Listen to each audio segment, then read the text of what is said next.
Institute of Healthy Aging. She led landmark studies on diet and cognitive decline, authored Diet for the Mind, and advanced Alzheimer's prevention research until her death in 2020. Now, one of the studies that she did, that she brought out, is called Nutrients and Bioactives in Green Leafy Vegetables and Cognitive Decline.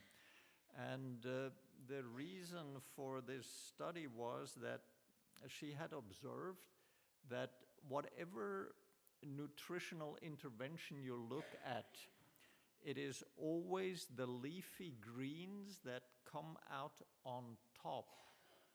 So the leafy greens somehow are good for the brain. And as you can read here in the abstract, it says, to increase understanding of the biological mechanisms underlying the association, we investigated the individual relations to cognitive decline of the primary nutrients and bioactives in green leafy vegetables, including vitamin K, lutein, beta-carotene, nitrate, folate, camphorol, and alpha-tocopherol. These are the substances that we find in green leafy vegetables, but probably the one that is the most influential is lutein. And I'll do a separate nugget on that. So what they did here in this study, it was a prospective study of 960 participants of the Memory and Aging Project, ages 58 to 99, and they completed a questionnaire, and every second year they had a cognitive assessment test. And the result was, and let me read it here for you, in a linear mixed model adjusted for age, sex, education, participation in cognitive activities, physical activities, smoking, seafood, and alcohol consumption, consumption of green leafy vegetables. Now, what this means is this. When you have a large number, there are statistical methods where you can tease out whether this has something to do with sex or age or education, because the reasoning or what you can observe is people who are better educated make smarter choices in terms of diet. So if you filter that factor out and leave everything out except the influence of green leafy vegetables, and that is the beauty of these statistical methods that you can use, you can show whether there is a correlation or not.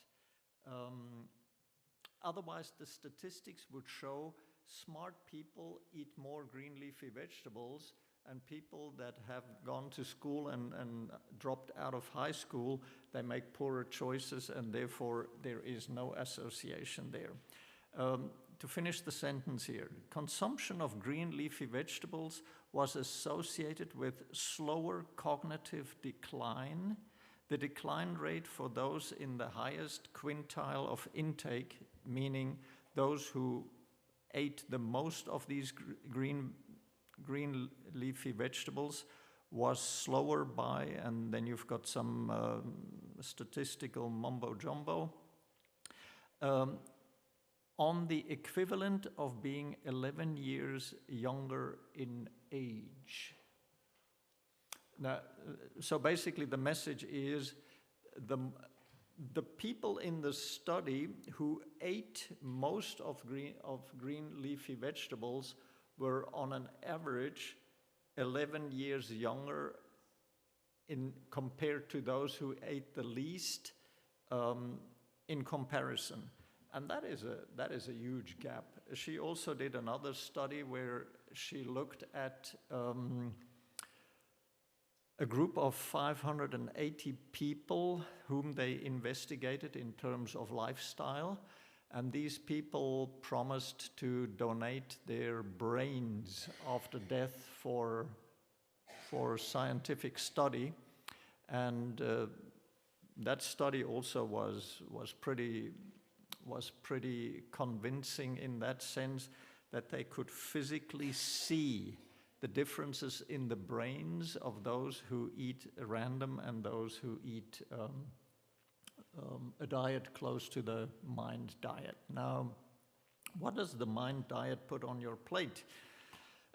Every day we should aim for leafy greens: spinach, kale, arugula, collards, Swiss chard, and romaine.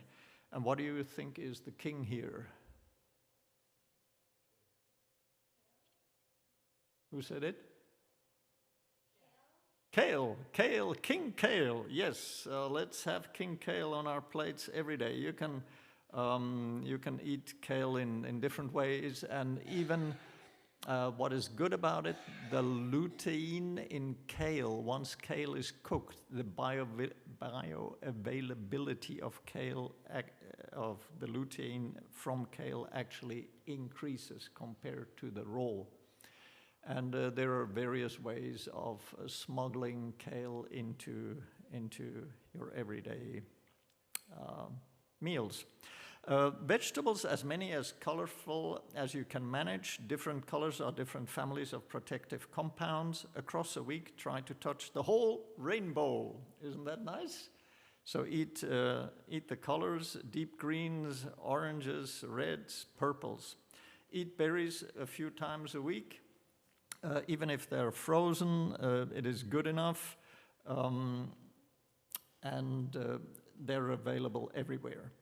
Beans and legumes most days. Lentils, chickpeas, black beans, kidney beans, inexpensive, filling, loaded with fiber, and for anyone eating plant-based, a major part of how you cover your protein.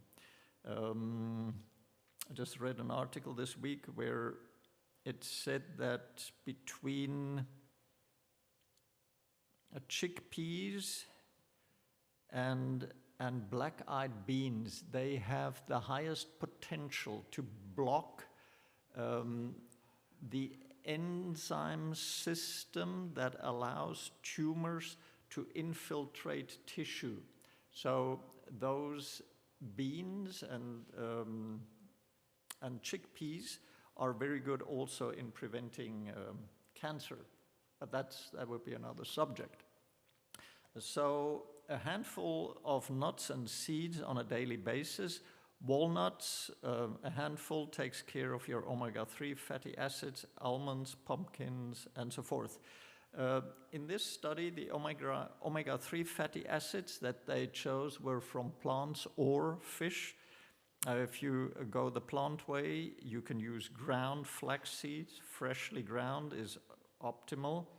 Chia seeds, walnuts, hemp seeds are all excellent sources, and a spoonful of ground flax or chia in your oatmeal handles it for the day. An algae-based supplement is a clean plant source for extra insurance. The reason they put this in here is because when we eat omega-3 fatty acids from plant-based sources, these omega-3 fatty acids need to be metabolized into longer chains that are the active compound that work on the brain. When you take it from algae, you have directly these compounds. And the algae, and that's why when you eat fish, you also directly have these compounds if the fish eat plankton. If the fish obviously are grown and farmed in an iron tank, you won't get omega-3 fatty acids in your salmon. You'll probably get some heavy metals.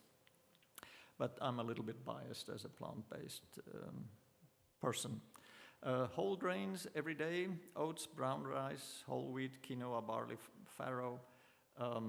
The whole wheat is the important in terms of the benefit.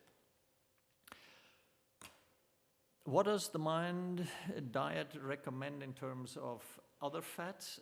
extra virgin olive oil as your main fat. That would be the message here. A simple high leverage swap. Use it wherever you would reach for butter or margarine on vegetables, in cooking on bread. When we're talking about Mediterranean diet, we're not talking what people eat on their holidays in Italy today when they go there. We are talking about what people ate in rural areas 100 years ago when they subsisted on what the land produced. These are two completely different stories. And so when you imagine,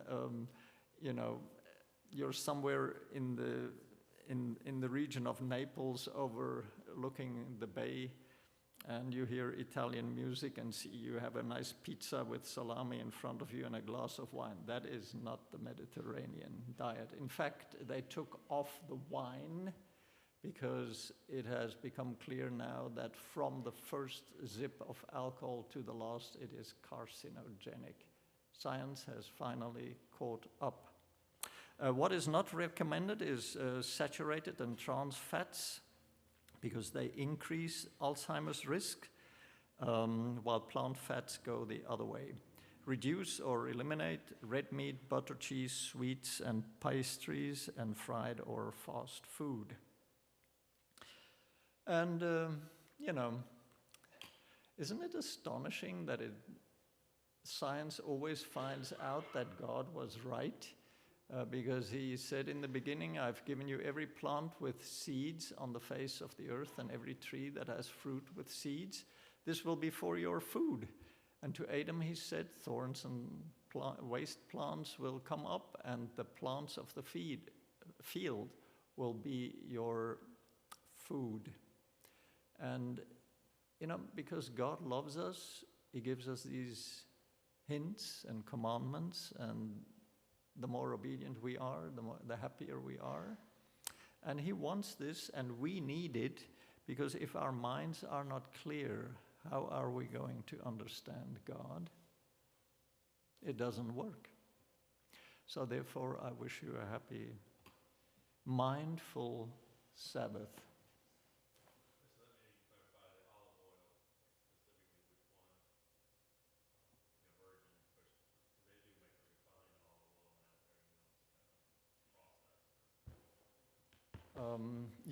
It's actually a question I had in my mind when I put this together. Does anybody know where you can really get olive oil pressed, stone ground pressed olive oil here in the United States?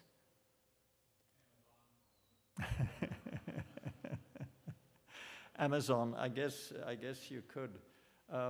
Maybe the sister can help us.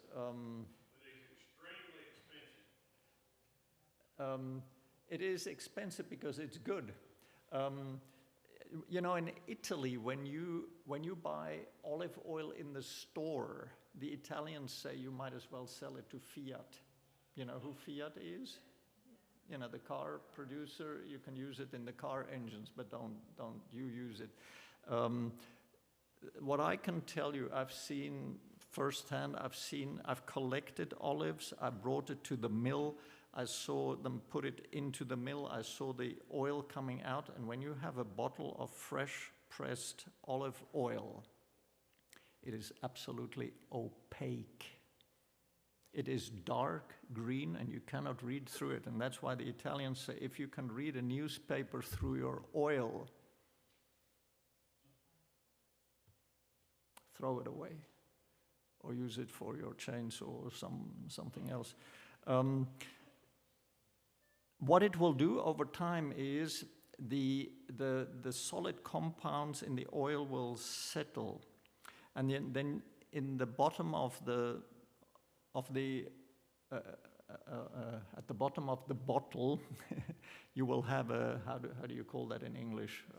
A sediment. It will have a sediment. That is how you recognize genuine olive oil. And there's a third test when you take a little. You take a little spoon, and in Italy, if you go to a shop that sells olive oil, because you get different kinds and different tastes, and it's an absolute adventure. So they give you a little spoon, and you can taste that olive oil, and you taste it, and if it leaves you a little scratchy bite in your throat, you know that it is fresh olive oil. If it goes down and you do not feel anything, expiry date is already behind you. And these are a few tips. So to use a high quality olive oil would make a contribution to our, not only to our heart, but also to our brain health. Thank you.